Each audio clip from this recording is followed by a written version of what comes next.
episode 13, a special one this week. We are brought here by Parts Europe, AS3, and Even Strokes who support us.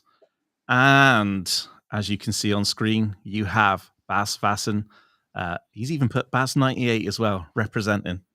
Definitely. And also alongside me is MX Vice editor, Ed Stratman, all the way from Australia. Yeah, cheers for having me on again, mate. Welcome, Bas. It's good. I think you might have cut out there, Baz, but I'm not sure. But Ed, I've got a little thing for you because obviously being Australian, and now I've got my soundboard working. I wanted to play this for you. This.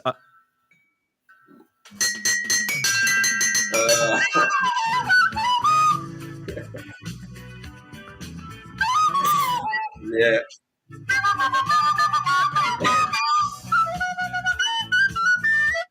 See, I love it. It's because it's like the Men from Down Under, which is just an iconic tune, and then someone playing it with a really bad flute.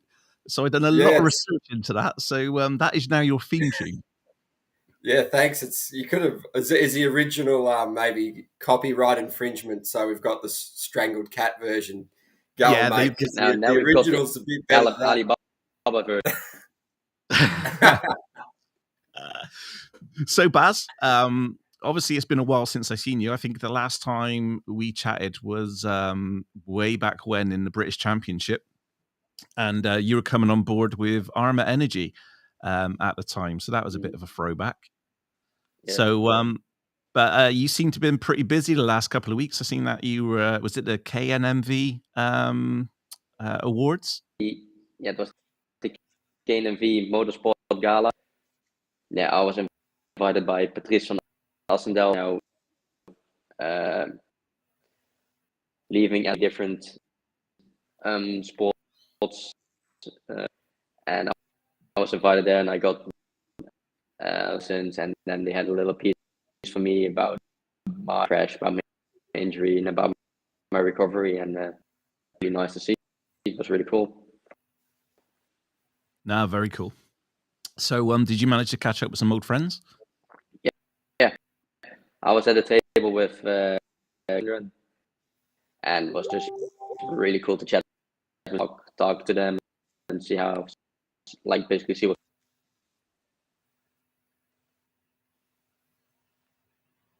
I hope it went well.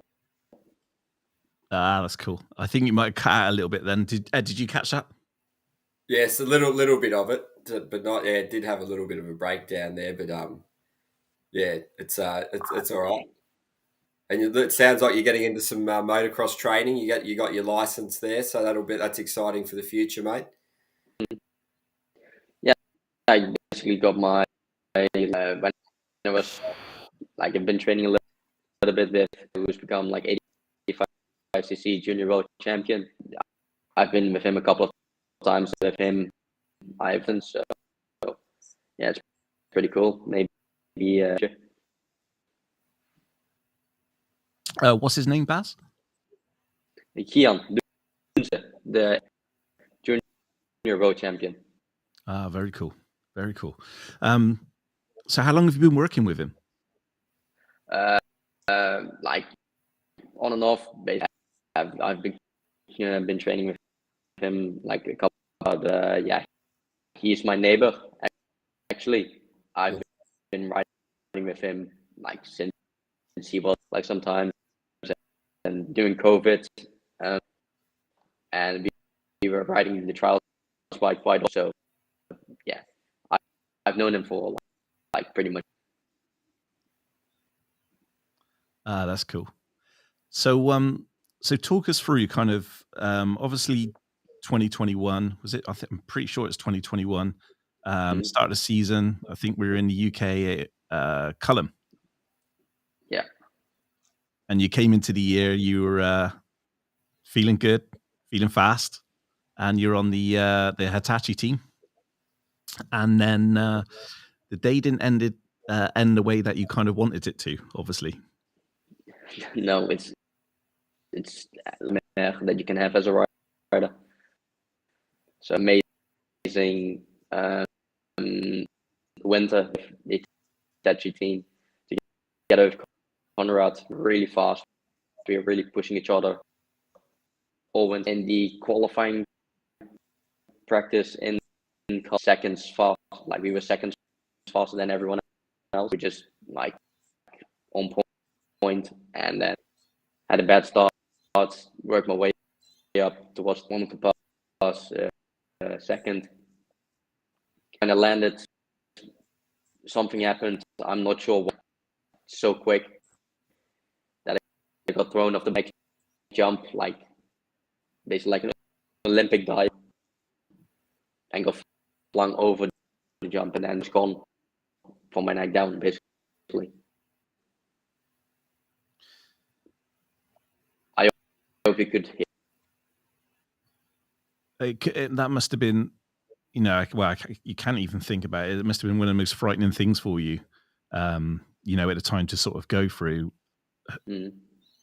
I mean, I don't know how, if you know, I ride very badly, and it's always it's always a chance you take, even for any type of level rider. And you know, I've been at local practice tracks, and I've seen some severe accidents, unfortunately, where people have you know, become paralyzed, suffer from paralysis, and yeah, it always, it's a little thing which always goes through my mind with, you know, I was kind of just, you know, walking around the warehouse today, and it's just little things what, you know, what you take for granted. I guess little things like that is made an impact on your life now, Baz.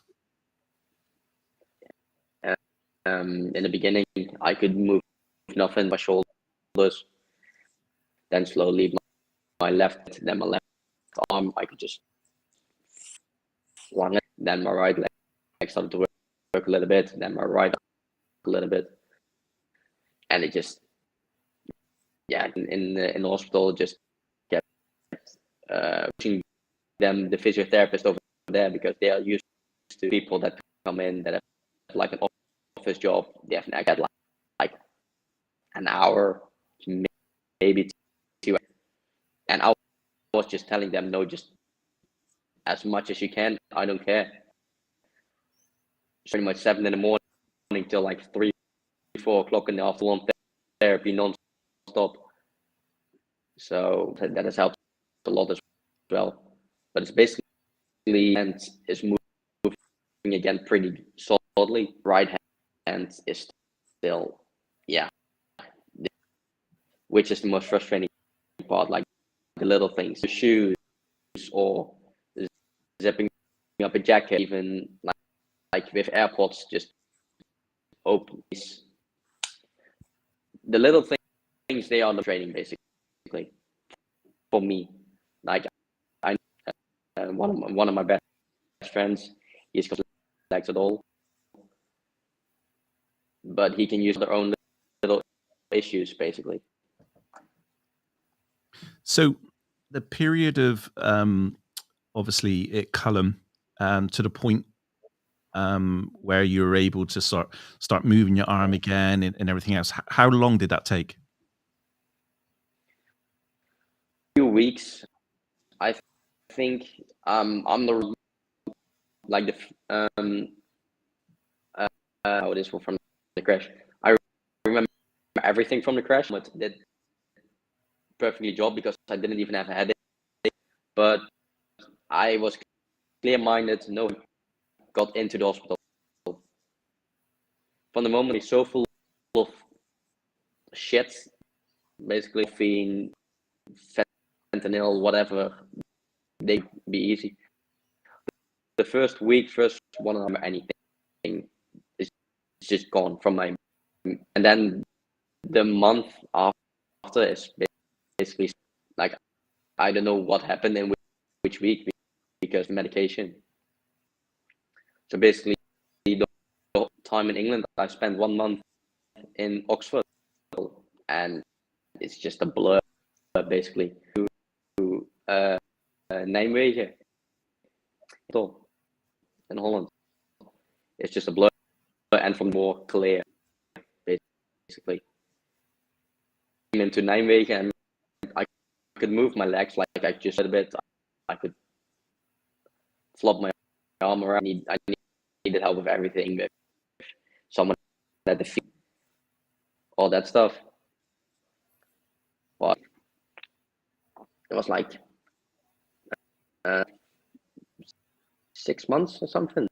That or something, 6 or 7 months, something like that. 30 or later, it's just a little bit of a blur. But kind of knowing you a little bit, your strength of mind is what I guess has got you to where you are now, because you're not the type of person to kind of give up or take second best or anything else. You are a born winner who, you know, is taking on this fight and doing very, very well. It's just basically what I had in my mind. Try to stay as positive as you can. You can be like a dick to everyone else, you can whatever, but it's not gonna help yourself. Like everyone wants to help you, your family, nurses, the physiotherapist, everyone wants to help you. So I also try my best with that. Basically, my nurses and the wanted to help me, and like one thing I remember is like when the doctors would come in and check up on you. So like those that would come in, check like how are you, improve. And I would every time when they come, yeah, have a good day, this, blah, blah, blah. And they would every time they would be just asking us how it's going. That's what I was trying to do always.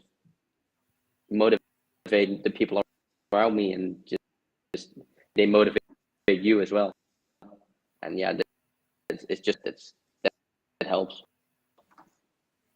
Nice. Sounds like that approach is your positive mindset, and that uplifting approach has sort of been really key towards your recovery. You must be pretty proud of how far you've come, and are you making progress sort of every day, every week? Obviously, after nearly 2 years, you're pro, so it's still happening, but it's like it's compared to in the beginning, because in the beginning, like, oh, I can do this, I've improved here, and now it's just like, oh, this goes a little bit easier. Oh, this goes a little bit. So it's not really notice it anymore. But if I see someone now and 3 weeks or in a month, then they say like, oh, you've improved. It's a little bit different now, but still improving, and I'll probably keep on improving for slowly, tiny bits, but keep working basically.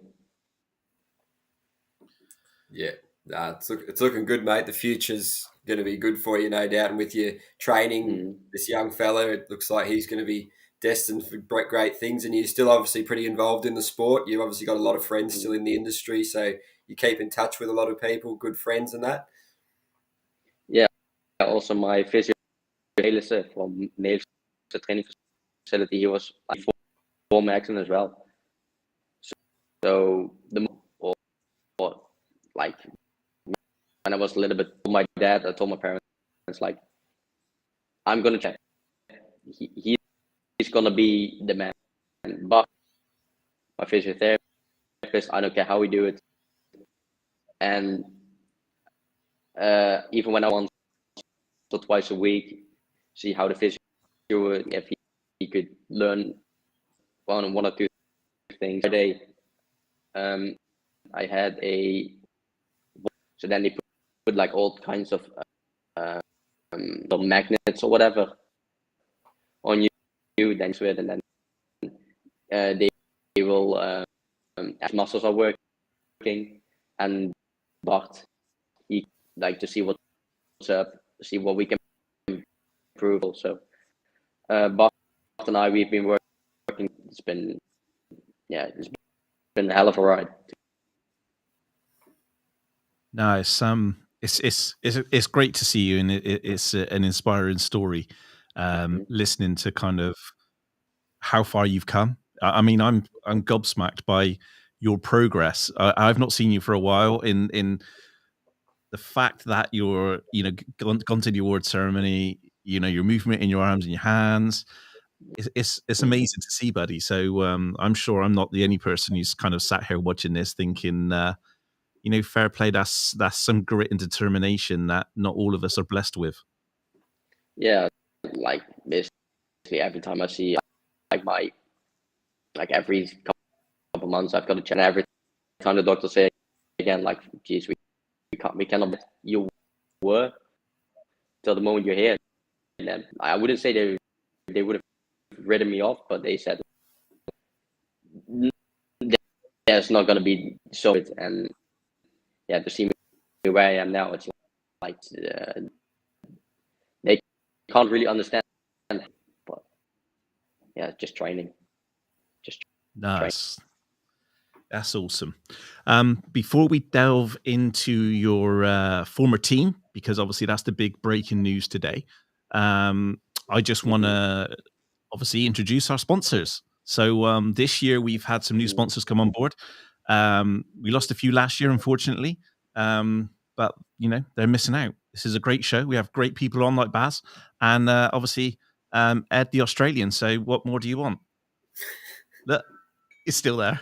It's still going. It's still going. But I'd like to thank Parts Europe, AS3, and Even Strokes. Those are the guys that have come on this year. You'll also see, if you've been tuning into the SMX show and also the Great British Motocross show, that Gulf Fuels have been on board as well, and also Moto 101, which is a practice track in the UK. So great to have those guys on board on the other shows.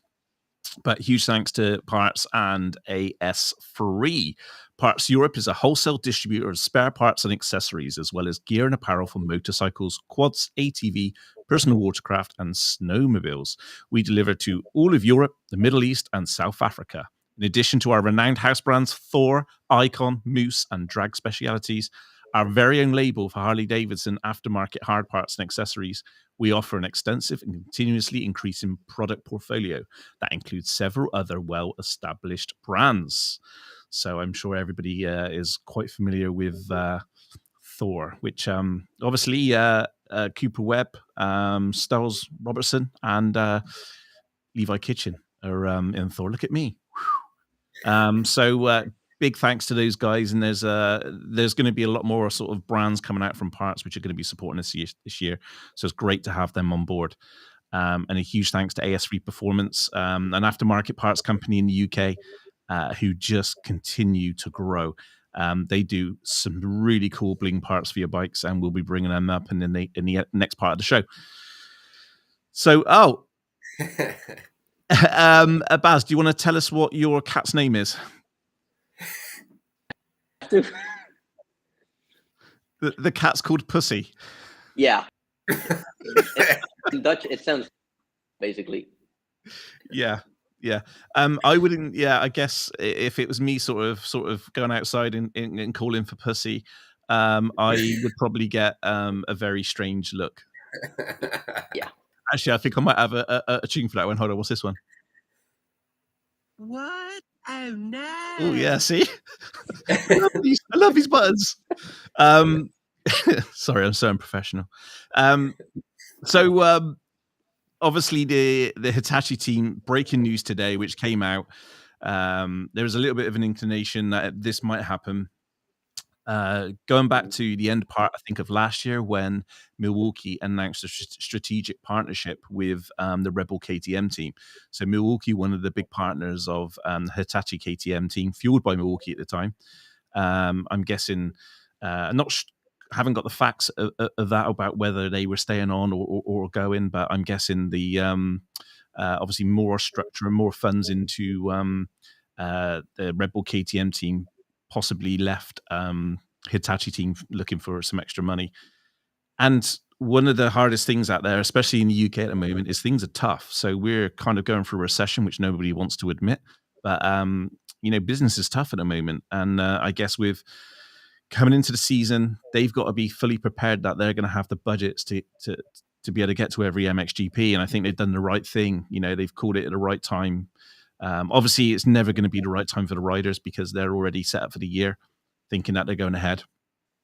But I guess it must be one of the toughest decisions for Roger McGee and the team to have to be able to do, because those guys have been in the sport for a long, long time. And when you look at the level of riders that they've had on the team, the level of sponsorship they've had on the team, it's going to be a massive blow, especially to the British paddock, but also to the MXGP paddock, because you got Case Cars Makers and obviously Isaac Gifton, two very talented riders who would have done very well this year, who are now looking for a new seat. Baz, you obviously rode with the team for 2 seasons. Yeah, basically. No, wait, 2019, 2020 half season.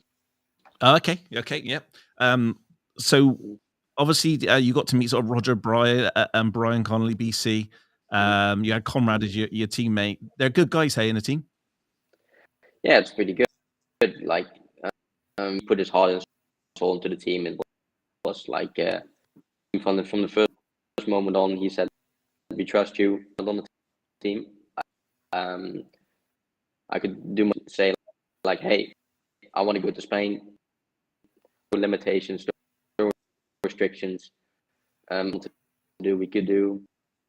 I was my input into the team and into the structure. So yeah, I've had a lot of. It hasn't always been easy, because you're still private to like puzzle around with the budget on where you're gonna go. But that was first, basically, and yeah, that was just like, was a really good experience. We've had our ups and downs. We've had issues, but every team has issues. Every team has got like, hey, we need to improve here, or we need to go here, or in the end, pretty much all of the time, have a mature talk about it. You can just talk your way through it, basically. No, that's good. Like you say, every team has team has issues. There's no perfect team out there, as much as people would like to put out on their social media. Behind the scenes, it's tough being a team. You're constantly managing budgets. You got sponsors you're trying to please. You've got riders who kind of want different things.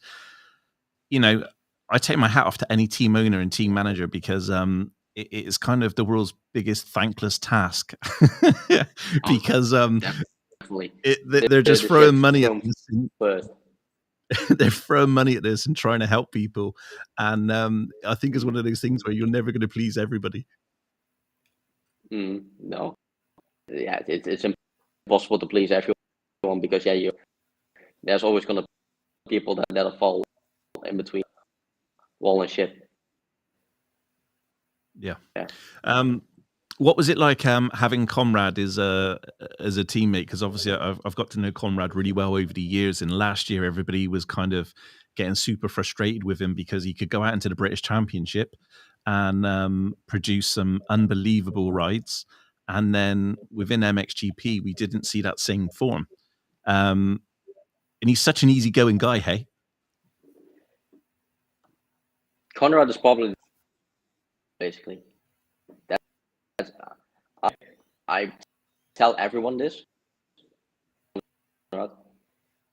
I think he was the pure raw speed, the fastest 250. Well, not ever, but like when I was riding MX2, amazing. The speed he had, I just can't wrap my head around it.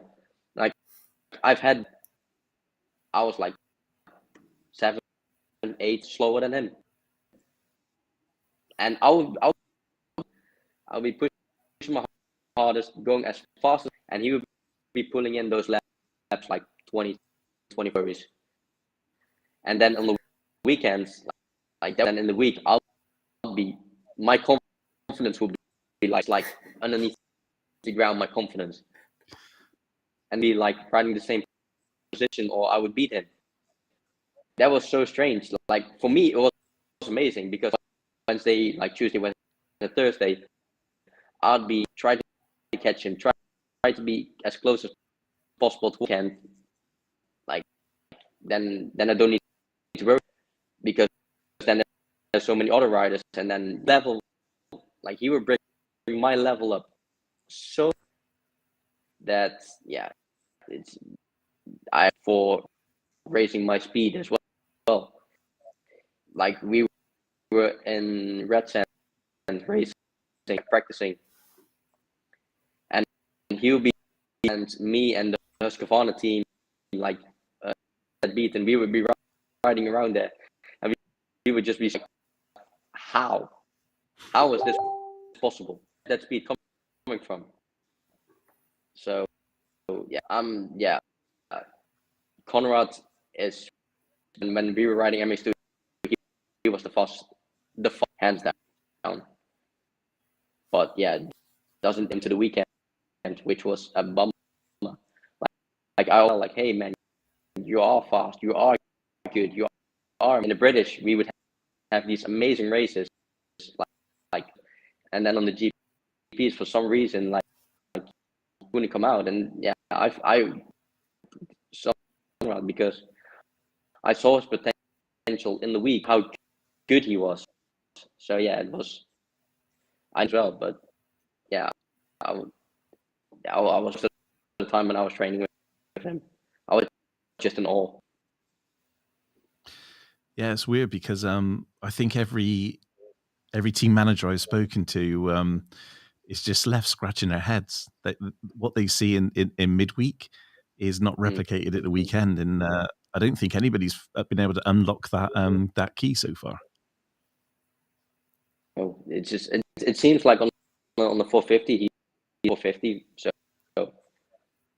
I hope it will transfer like his weekday speed towards.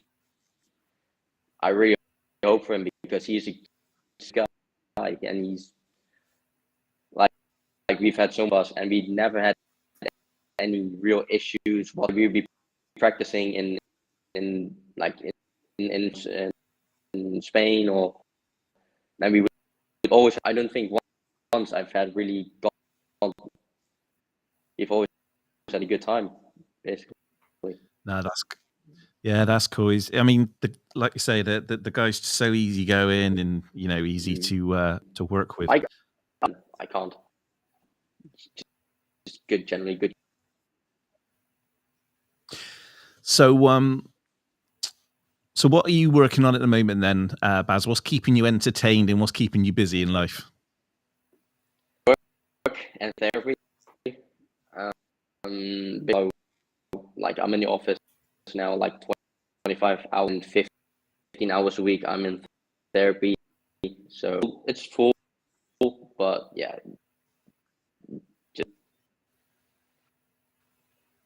I'm just trying to be as busy as just working, so that I'm now working in the office. I'm trying to like, it's really fun. I'm like, basically you have to start way into it, but I'm starting to get getting more to grip with the wheels. It's been really interesting, basically. Ah, that's good. It's obviously a huge transition for you from obviously. I know what you want to be doing, but obviously you can't do that. But who knows? Hopefully, this next journey in life, maybe media. I've dropped it twice now. I think there's an opportunity here. So what we'll do is we'll work on the Wi-Fi situation, and we're going to get you back for more podcasts, definitely. So sorry if people. Yeah, I'd love to. Yeah, if people are listening in and there's a bit of a sounds not quite right, we do apologize. It looks like it's a bit of a Wi-Fi issue. We had it with Rubini last week, so Calvin was fine, Rubini wasn't.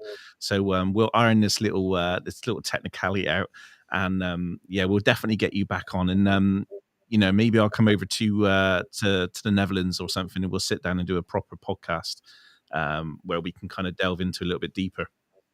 But obviously, that's one of the biggest stories this week was the Hitachi team, and obviously two riders now looking for opportunities. I guess one thing is to go down the privateer route, or whether they can sneak into a team. But I think Steve Turner once told me around the STR KTM team that every time you add another rider, it's basically another 50% budget. So it's tough. It's and money's tight and everything else. So it's hopefully those two riders find a place. But somebody who is not got any financial problems at the moment is Jeffrey Hurlins, who's just signed a contract for 24 and 25 with KTM, and I can imagine it's for more than £100,000. he's still really stingy. So yeah, I heard that. So so I heard that he's very, very good with his money, frugal. Oh yeah, when he was injured, basically like all last year, pretty much. Sometimes we would go to the casino, and we would go into the casino with like €50, and we euros,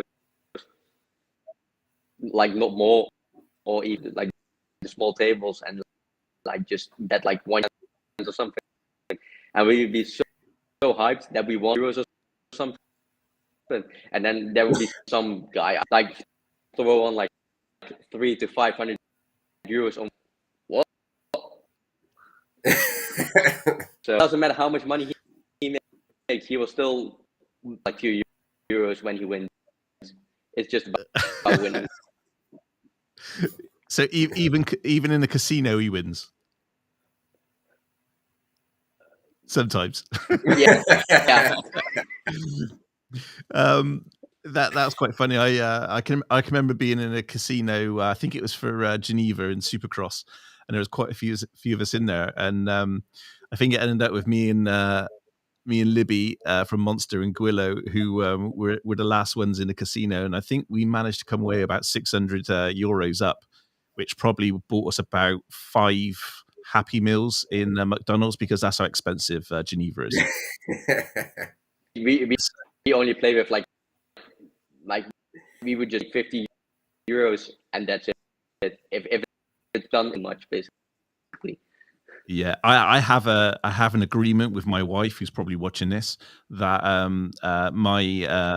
when I go to Vegas, it's $200 a day on bets, and then once that 200's gone, then we're back to shopping. So, oh God, I miss Vegas. If the tourism board at Las Vegas would like to sponsor this show, we will do it. Where if you just fly me, Baz, and Ed out, it will be great. So we'll just go to the Venetian. Oh yeah, Venetian. Oh, I missed the Venetian. Where did I go last? On the Strip. Yeah. No. Ed, have you been to Vegas? No, I haven't. No. We need to get you over to Vegas. Now. Yeah. That's it. By the end of the year, on this right-hand side, as the sponsors fill up, that's going to be our Vegas fund. So if any brands out there would like to chip into our hey, we're not going to go business class. It'll just be premium economy. We're not greedy.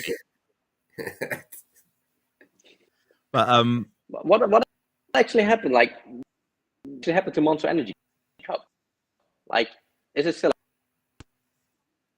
No, so the Monster Energy Cup, I believed that they finished that. I think it was a couple of years ago, but I think Monster are really behind this.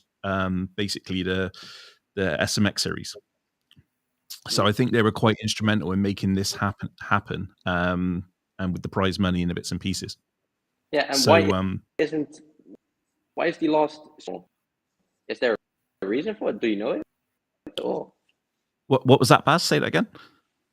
Like the last in Las Vegas anymore.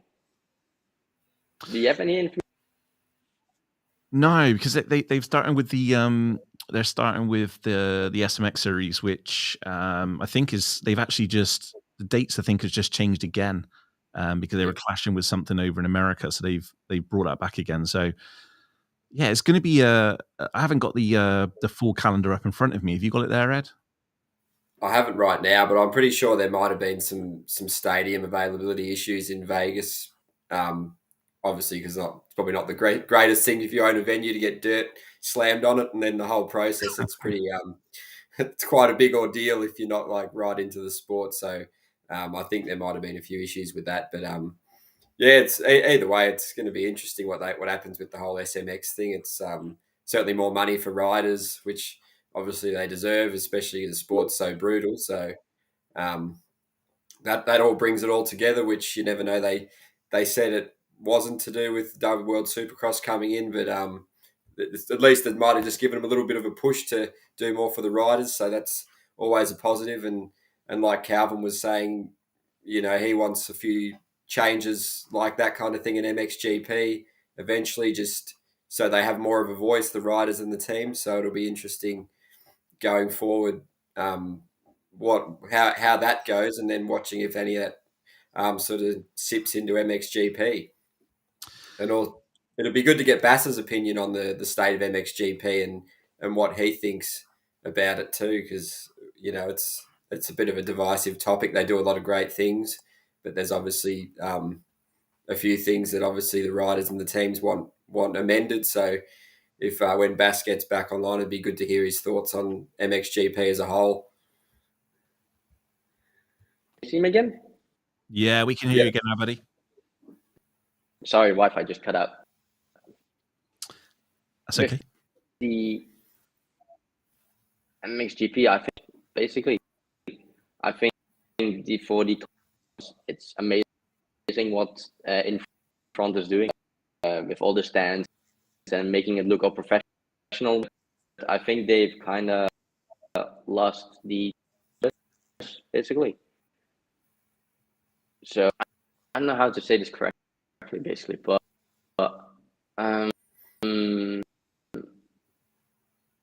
see with the outdoors, basically, the outdoors is like a battle in America.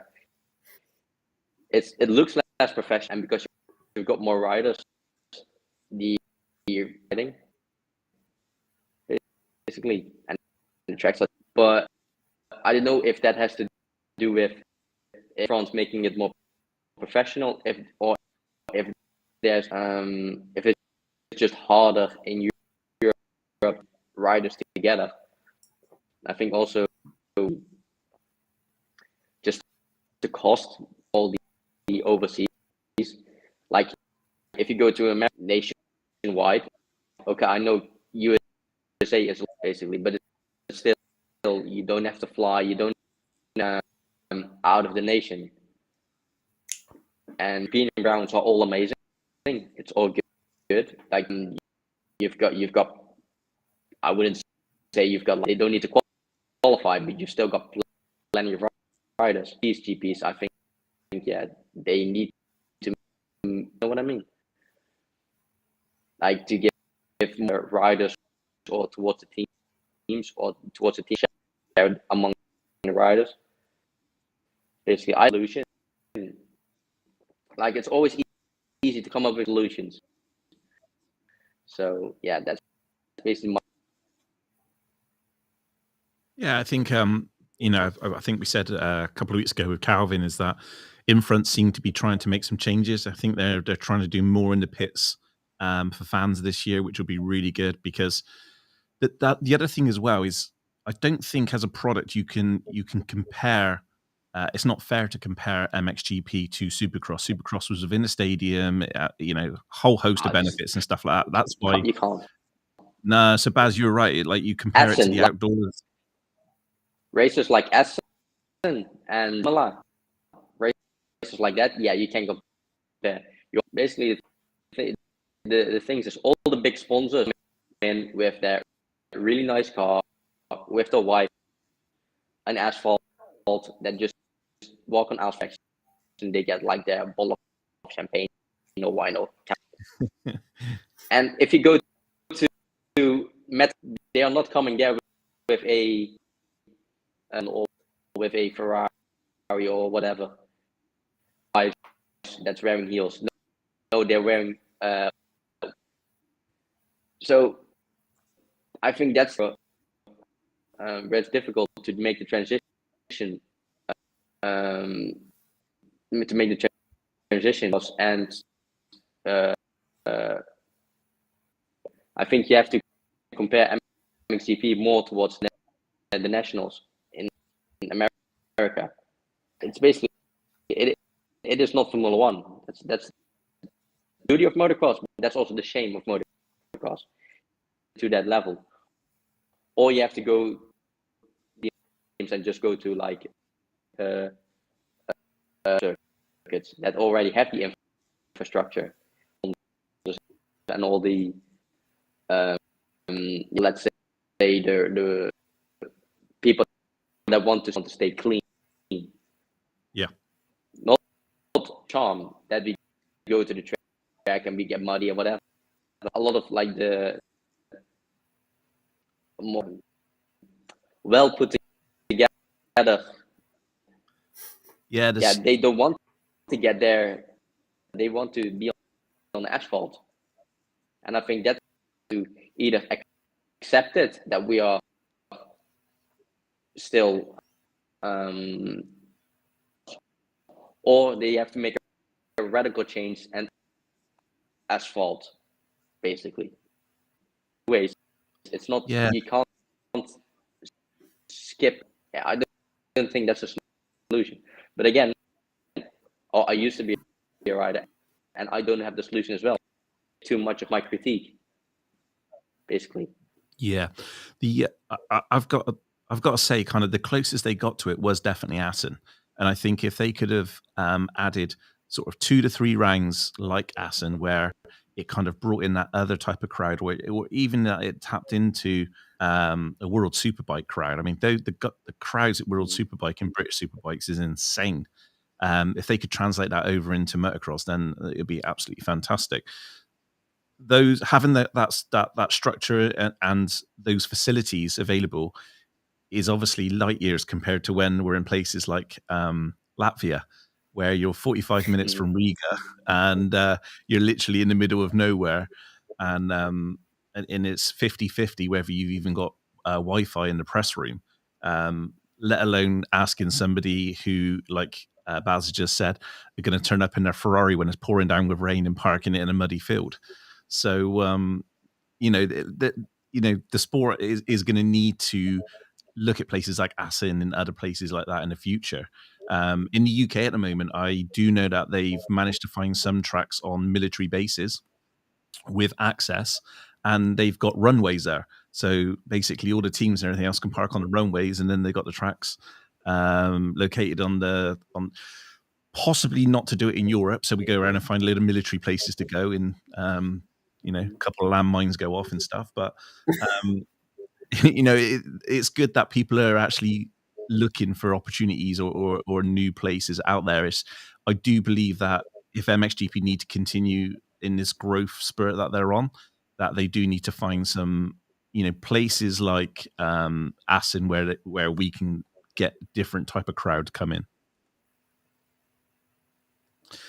Yeah, and obviously I've heard that that you saw Luongo did his like sort of editorial, so he's obviously they're obviously actively seeking to grow the sport and to give some relief to the private teams with travel and to make the TV package better and just to grow the audience and make the TV product better for people around the world to sort of enjoy and to really have more of a reason to tune in. So it'll be interesting to see what they do for 23 with it all, but at least that they're definitely putting their best foot in to try and elevate the sport to that next level, and maybe going on to some road racing circuits like they did, like you said, because obviously Assen and the MotoGP and all that, like they just love it. So Bass would know that firsthand. So trying to tap into that market's probably a wise option as well. The familiarity of the venues is another thing people know their way around, whereas it might be daunting for newcomers to the sport to park in the dirt and walk a long way, and they don't come prepared, and there's facilities like toilets and just parking and rubbish bins, and just the comfort level's probably not there compared to mainstream sports like football and rugby. So it's a good point you make there, Baz and James, about it. So tackling that's probably at the forefront for them. Yeah, I think I've been 3 times to Essen, and like what just James just was saying, like with the airfields of that thing, but like pretty close. Obviously, I live very close to the German border, so we've got plenty of military bases, and they're all empty concrete and run rates and stuff. It'd be a very good, pretty cheap solution. If you go to Essen and then Imola, you have to bring in all the sand or whatever. Quite expensive, but if you go to kilometers from my house, there used to be a big English line like F-16s and whatever. So basically you've got all this land, hire it or rent it or whatever for like a week building the track, 1 week building all the infrastructure. Pretty good solution actually. That I'm pretty good idea actually. Not just a pretty face, Baz. Obviously a loss of hair at the moment, but yeah. Do you know that's the first kind word someone said to me, Ed, for a long time. Well, no, mate, you're doing a good job. You do a lot of great stuff behind the scenes, and I'm sure It's all coming out people now. don't Thanks, see, Ed. mate. So you've got your nose to the grindstone. We know that you're all working hard to create the platform and to grow it further and carry on the good work. So, mate, maybe you'll take that one to the bosses. Yeah. Who knows? So Ed, have you got any more questions for Baz before we let him go? Yeah, I'd love to hear his thoughts on the MXGP and what he thinks about the new season. As he probably knows a few of the riders, how their pre-seasons are going. We've spoken to quite a few of them on the MX Vice website, and I was just wondering who do you feel, or who have you heard's looking especially good ahead of the new season, and any title predictions, mate? For any title prediction, that's going to be really hard. I feel like Jago, he has been so fast and so good over the past few years. Just always had like whatever. If I didn't pick him as my title favorite, I have a lot of surprises that are gonna like shoot out especially like with the new rookies coming in, like the Koenen, those guys. I think they in the championship as well. Maybe not everything. Pretty good hot shots like Kyle Wolf, Benny Stand. I think they're all like good guys. So I give my money the most on Geerts, but I would definitely not count one single one of them. They're all good. They're all solid. And MXGP, Hurlings is at the moment fit. Like if he's fit all season long, I'm gonna bet my money on him. If he's not, Tim Geiser, in my opinion, so solid, so consistent every single year. If Hurlings wasn't fit, or like I'd beat him, be able to beat him. So, and Seaver, he is always there, always good, always solid.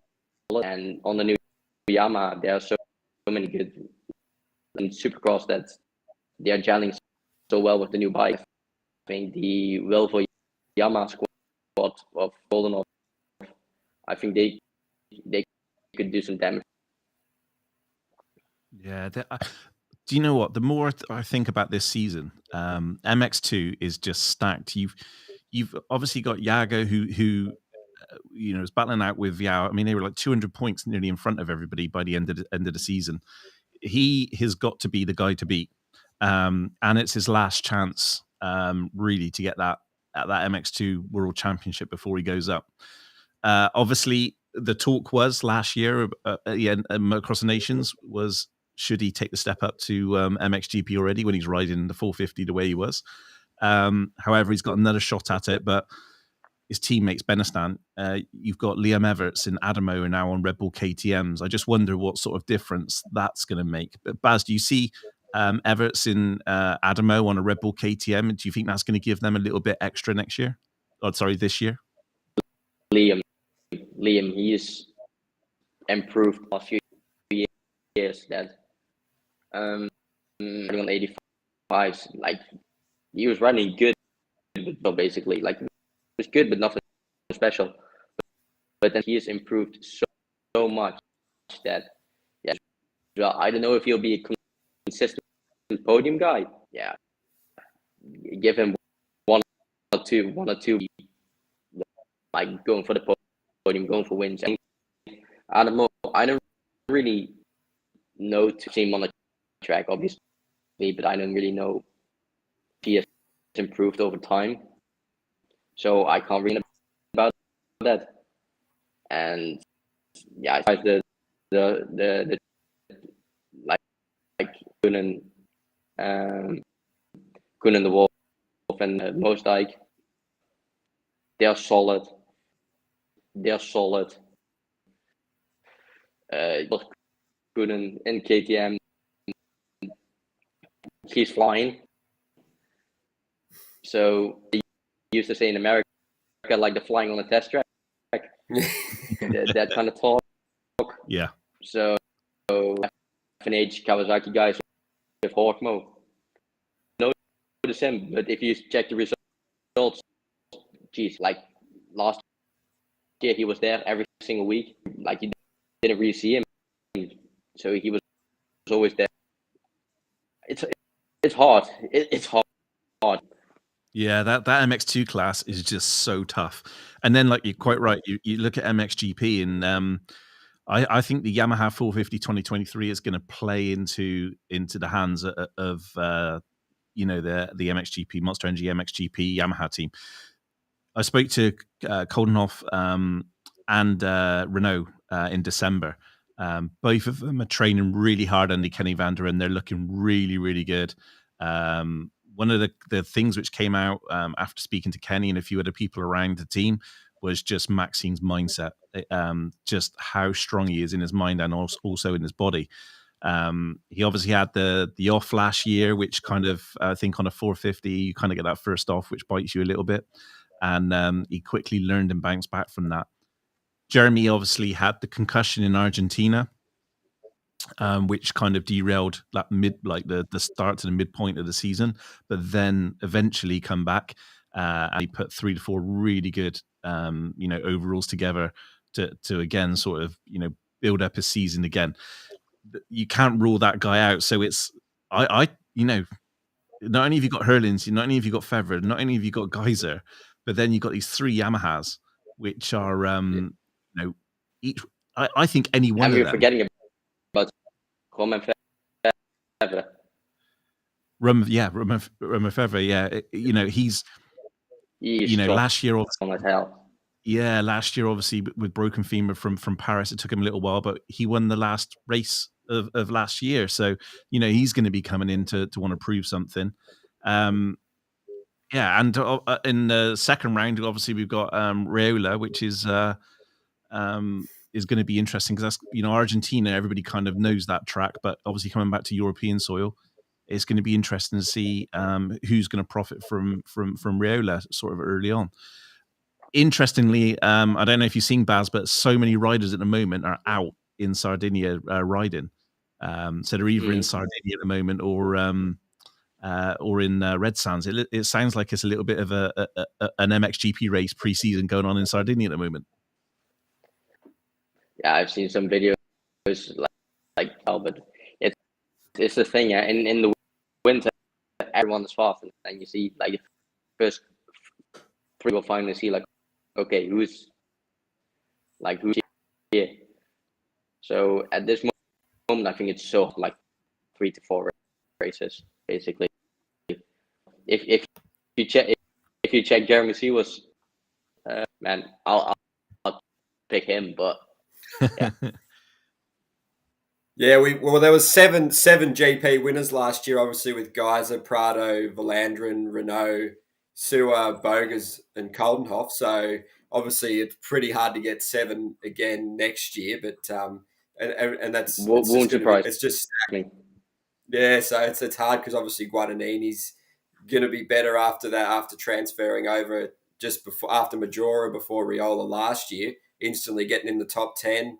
Jonas will probably be better on that standing construct Honda, hearing some good things there. So and even Ferrato on the KTM, he's obviously on the same team, but on the KTM, I spoke to him last week and he's saying he's loving the new bike, testing lots of new parts and getting a bit of support there too. So, and even Brent Van Donick, I think he might sort of keep up his pretty good momentum. So there's just so many guys, isn't there? Mitch Evans, like at the Kawasaki, Fernandez.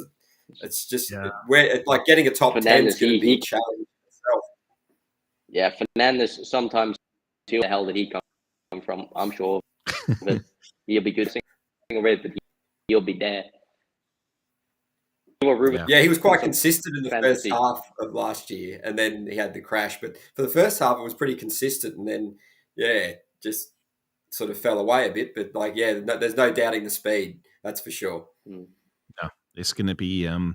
I can't wait. I mean, obviously the countdowns is going quite fast now. We got obviously Hawkstone's preseason, so that's going to be quite good. There's a real good lineup there with Coldenhoff and Herlings. Obviously, are going to go head to head, so that's always a great start to the year to watch those two dice it out in the sand at Hawkstone.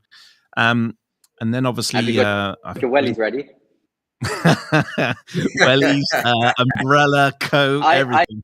I have done 4 or 5 pre-season races in Hawkstone. It's dry. It's a bit wet every single. Do you know what? It's crazy because no matter what the weather, 10,000 people still turn up. It's insane. Oh yeah, mate, crazy. They'll be there in shorts and wellies.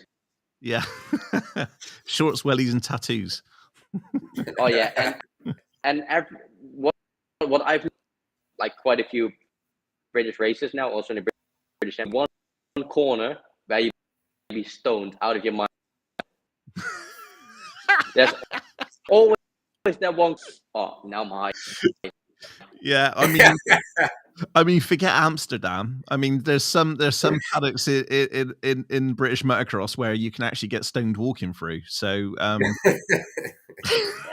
hey, imagine us like 190 heart rate, like fun, and there's like, all right, I don't know which line I'm going to take next.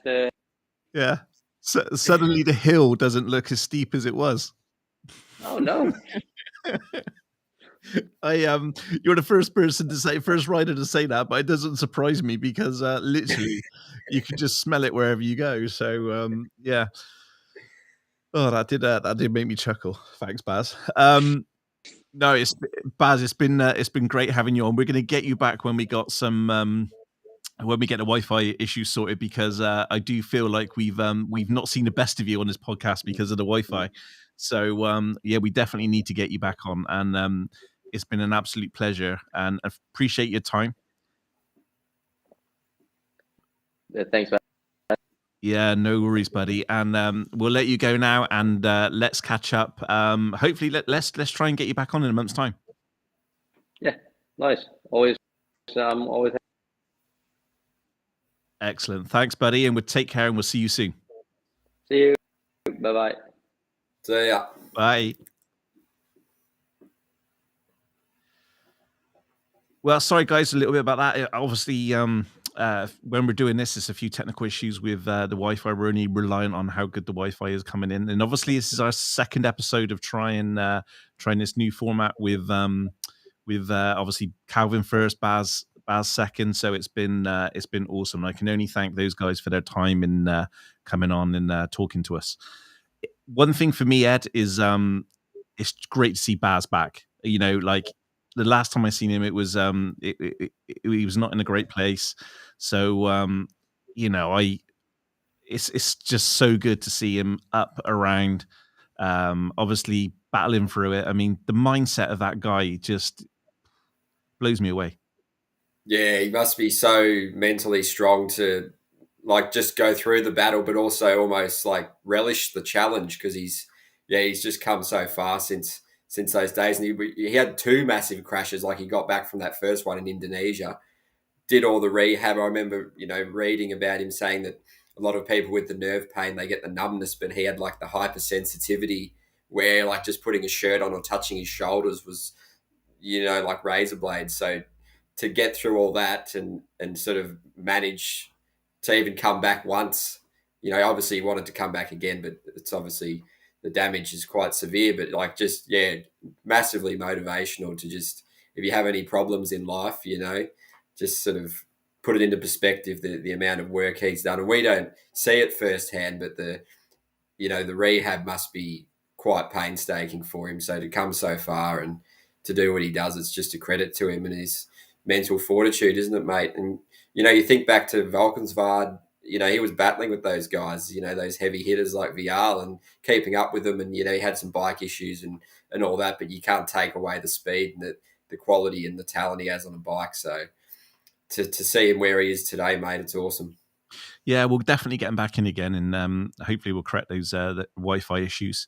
Maybe a little broadband upgrade for Baz would be in the next couple of weeks now. So I think again he's somebody who's been there, seen it, done it. It's got a lot to add, a lot of insights as well, and I think we didn't get to chat to him in the depth like that I'd like to, but I guess when you one of the hardest things now has got to be seeing the people that you were kind of beating and seeing where they are, and that must eat away at you slightly. But I guess that's just me speaking. I kind of just it's frustrating, isn't it, when you've got that ability and it's taken away from you.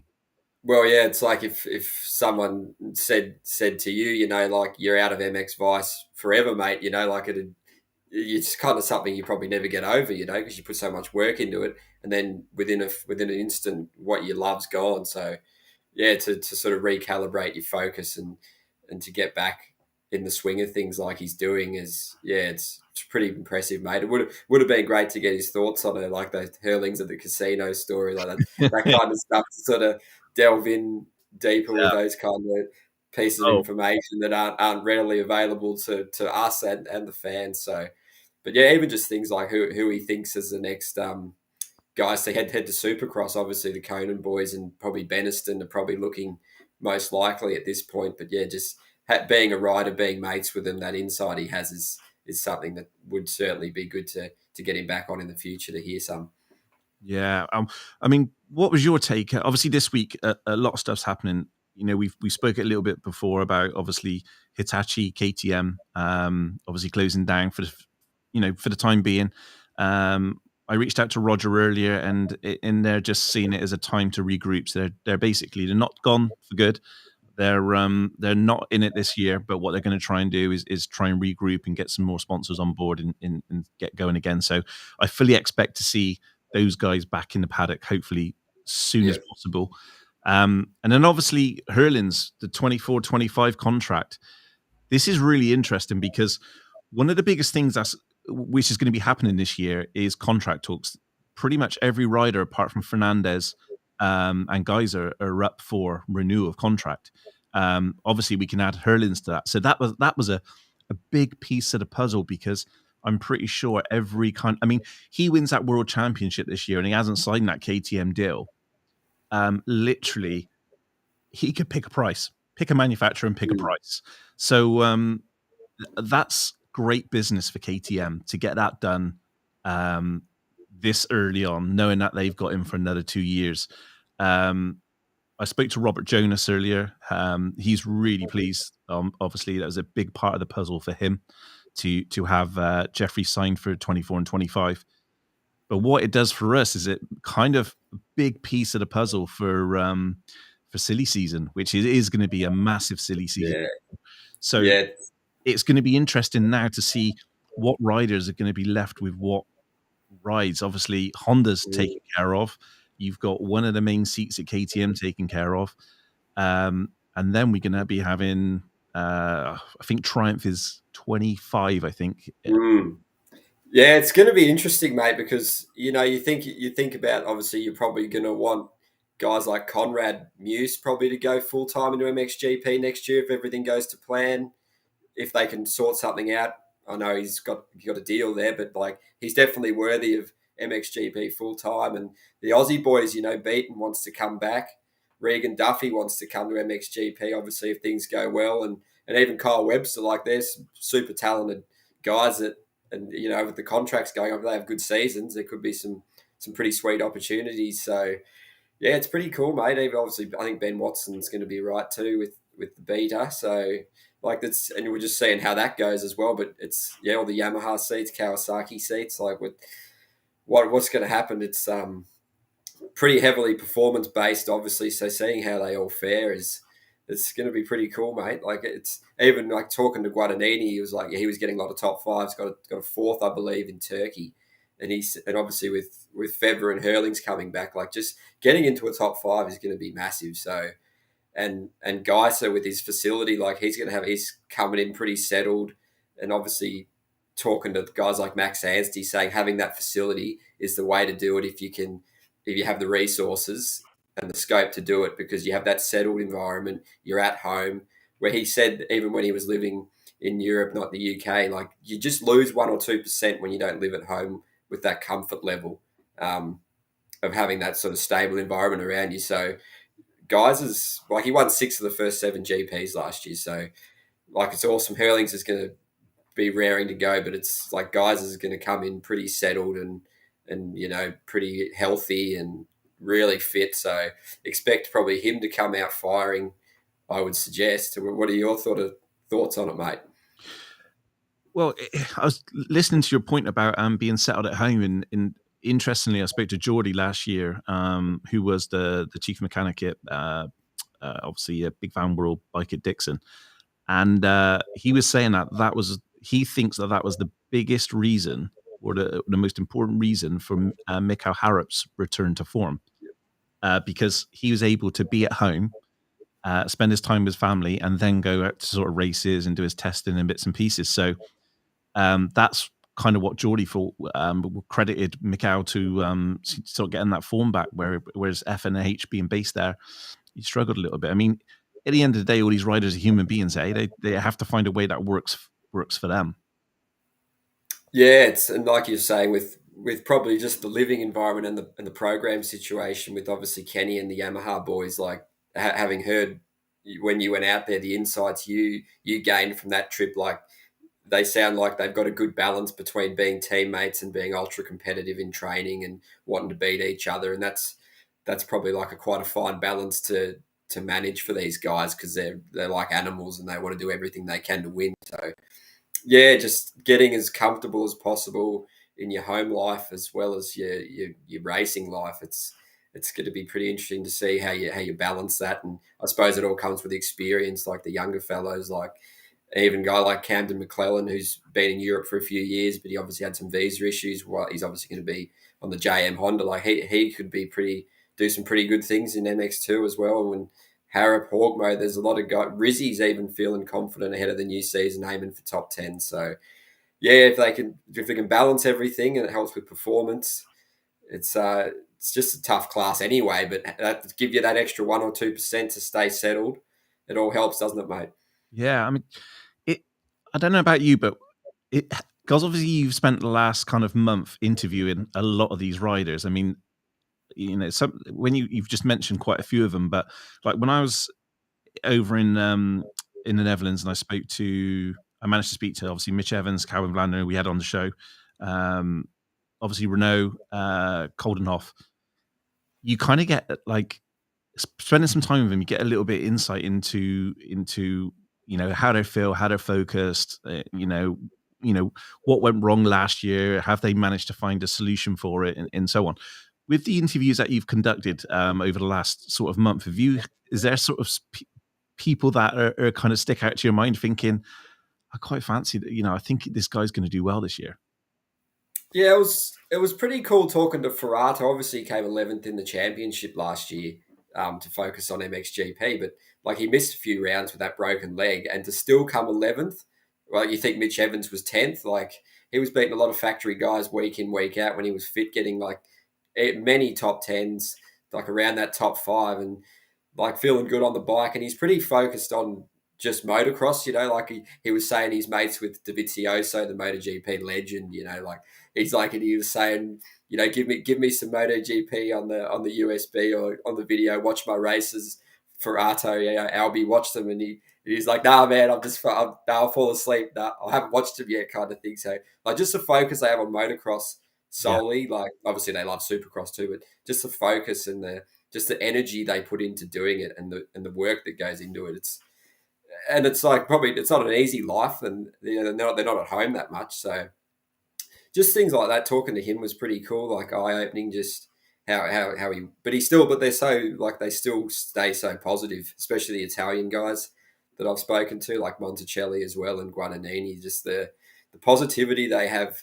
Like some of the other guys are a bit more serious, like take that personality into their life, but the Italian fellows, just the happiness and the way they approach things is like with a smile on their face, probably holds them in good stead to deal with challenges maybe a bit better with the outlook. But yeah, and even Joel Rizzi, he obviously he's a super talented kid, but it just hasn't quite fallen into plan for him yet with some injuries. And he said the biggest thing is fitness. Like he's like, at a place like Lommel, I can hang in there for a moto or 15, 20 minutes. But if you don't have the fitness, you're not going to get the results. So if he can get his fitness right, he was saying, which he's working really hard with the team, and he's happy he's got super good support with the team, feeling pretty like rejuvenated for the new season to get those top tens that his potential warrants him getting. So yeah, just it's not an easy life they lead, mate, which a lot of, it might seem glamorous from the outside, but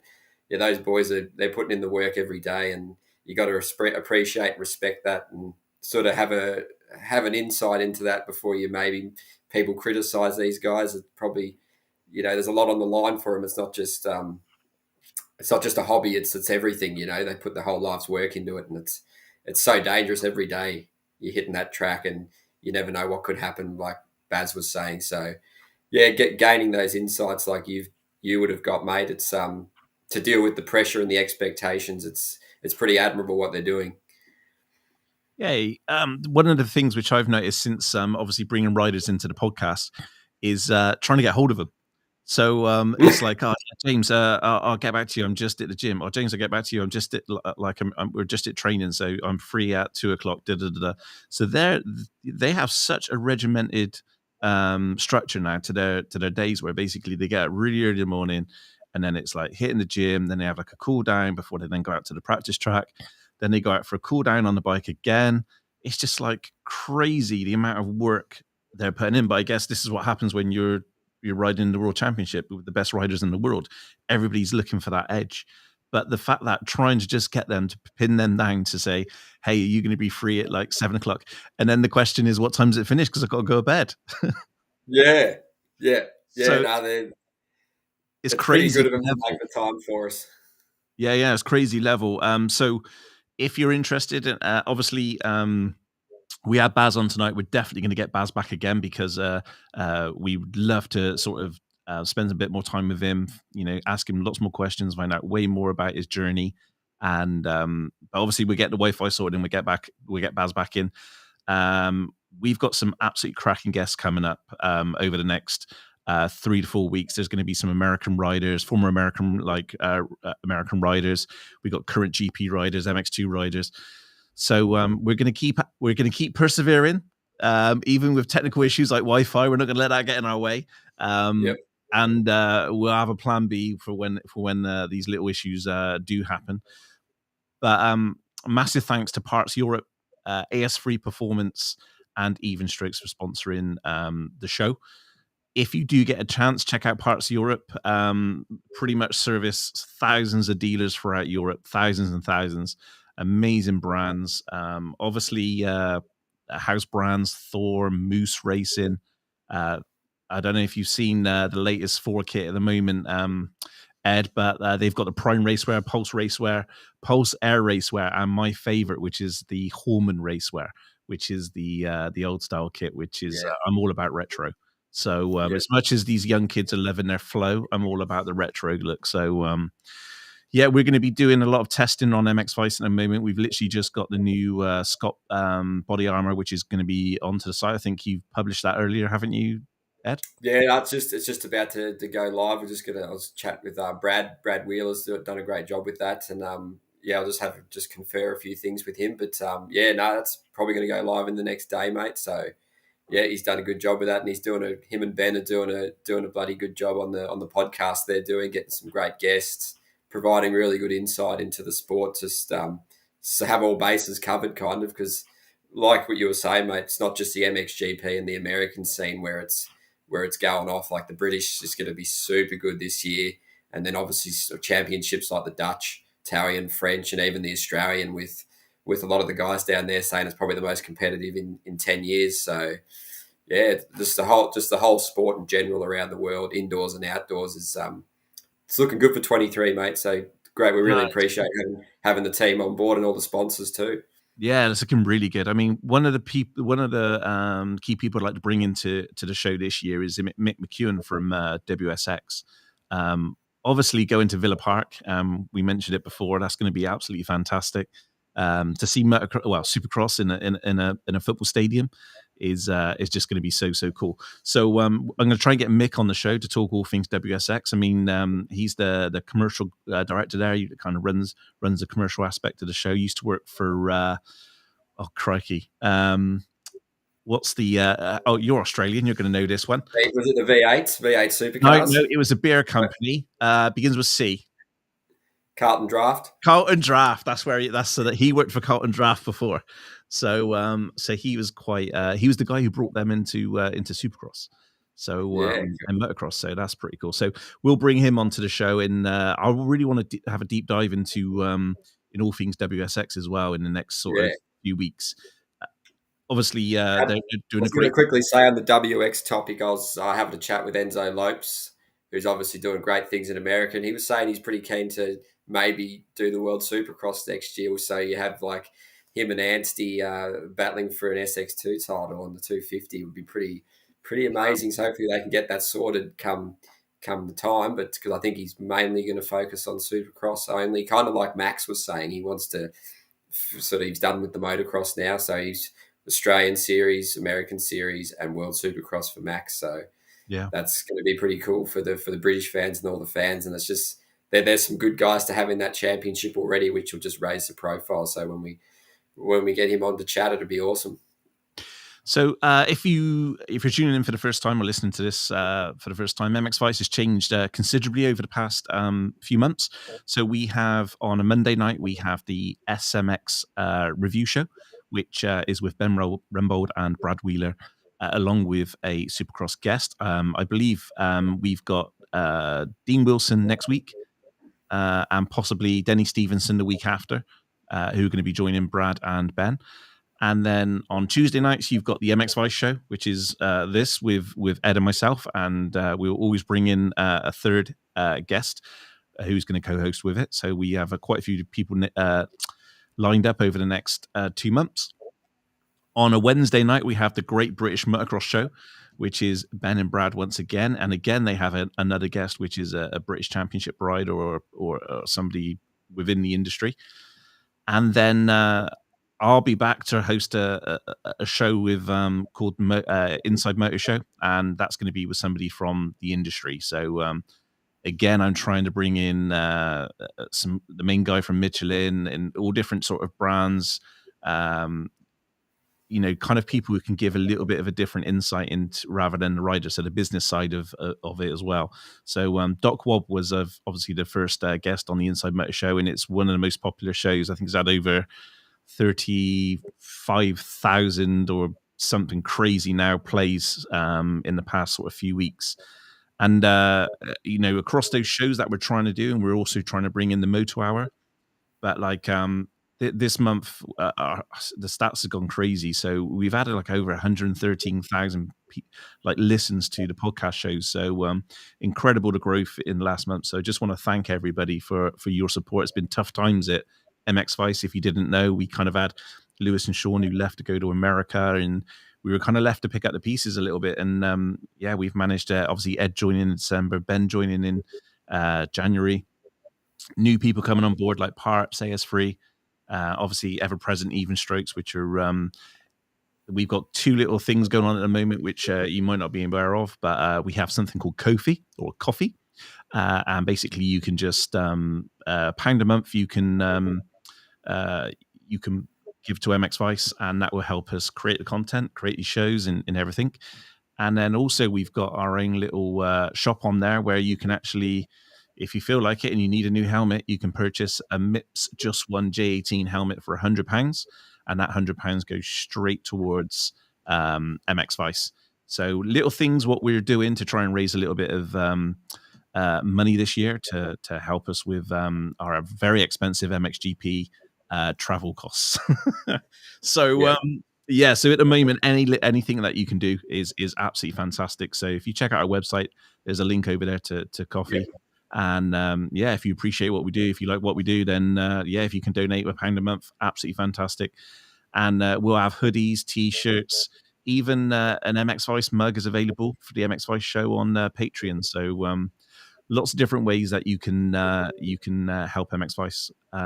Yeah, we appreciate it. That's for sure, James, because we're certainly putting in a lot of work to make the content as good as possible and carry on the good work from the from Lewis and the boys. So I think we've had well over 100 articles in January, and we're not even finished. Well, it's just starting, So, and about 50 of them, over 50 to 60 of features, interviews, stuff from press conferences, stuff you've done, Ben with the features on the old school riders, and interviews with guys like Todd Kellett, the Sandmaster, and just analysis pieces from the races that we've been doing, featuring a few little bits of different things with like the Roxon one last week. But yeah, it's coming together really nicely. And yeah, Ben's been a great addition so far. So he's been a great pickup. And Andrew Conway in the background's doing some awesome work too, mate, helping us all out. So the team's certainly striving to make it as good as possible, aren't we, mate? Yeah, it's definitely it's obviously going to be different for me because obviously Lewis and Sean, 17 years between them with an MX Vice, but as they say, all things move on. And yeah, I got to say, you guys are motivating me to be better and do more. So I do appreciate that. And I want to say a big thank you to Baz Vassen. It's absolutely amazing to see him where he is now compared to the last time I seen him, which was a couple of years ago, which was not in such a good place. So fantastic to see where he is now. We are going to get him back. We're going to sort out the internet issues for him. Obviously, I'm not a Wi-Fi broadband expert, but yeah, maybe we'll move the satellite or something in the Netherlands a little bit to the left or something. So we'll get that sorted. We'll get Baz back on, and then we will. We've got some fantastic guests lined up for the next couple of weeks. We just got to check with them with their schedules because obviously pre-season's kicking in and their hours are valuable. So we'll hopefully this week we'll release who's going to be coming on Tuesday. But yeah, get excited. We should, guys. And also like you were saying with the Wi-Fi with in Riola and Spain and stuff, they're not the best. Haven't been to the GPs, mate. They're not the best at of times in places like that, especially Riola, Sardinia, but also with the pre-season races coming up, we'll have heaps of racing to talk about. Chat to some riders about their weekends because not all of them are readily available on streaming and stuff. But I know that there's one in Spain this weekend that Lucas Kiernan and Kai de Wolf, I believe, are doing, and then the following week the Italian Championship. There's 2 rounds of that. And I believe Paul Malin, obviously the MXGP commentator, is going to be doing them in English. So we can put some news up on the site, put a link up on how people can sign up. And I think it's a pay-per-view thing. So that's pretty cool. I'd like to just elevate the coverage and obviously give us more things to talk about and just gain an insight and to see who's translating their test track form into these pre-season races, just getting those gate drops, getting those starts, seeing what works, seeing what doesn't with the bike. So we'll be bringing that to you too, so won't we, mate? Yeah, I love that because you only got to look at Maxime Renault last year. It was quite funny because we talked a little bit about it, where it would have been quite nice to have had that sort of he coming in as a best kept secret, but unfortunately he went out and obviously won Lakapau, and everybody was like, okay, he's going to be good. So it's going to be interesting to see who is on form coming in. But obviously it doesn't mean everything, but it does give you a little bit of insight. But, huge thanks to Parts Europe, AS3, Even Strokes. Thank you for everyone for joining the MX Vice show. It's available on YouTube, Twitter, Facebook. It'll be download. You'll be able to download it tomorrow on Spotify and iTunes in the usual places. Just want to say a huge thank you. It's been our most successful month in terms of traffic and social, and I can't thank you guys enough. You know, we put our heart and soul in everything what we've got into this, and I can only thank you for all the support, the messages that you guys have given us. So we're loving this. We're going to be back. We're 3 podcast shows at the moment every week. Soon it will be 5, and it's going to be a great year. So Ed, same time next week, we'll be back with another guest. Yeah, mate, that's it. And we just thank everyone. And if they have any feedback, let us know, mate. Just be honest with us. What sort of content you're liking, what you're not liking, just tell us, and we'll try and do our best to keep the fans happy and read what they want to read. Yeah, and there's your outro. That's never going to grow old. It's never going to grow old. I'm going to bring maybe I'll bring a fluted recorder. Right, brilliant. Again, thanks to Parts Europe, AS3, Even Strokes. Thanks to everybody who's joining us, and same time next week.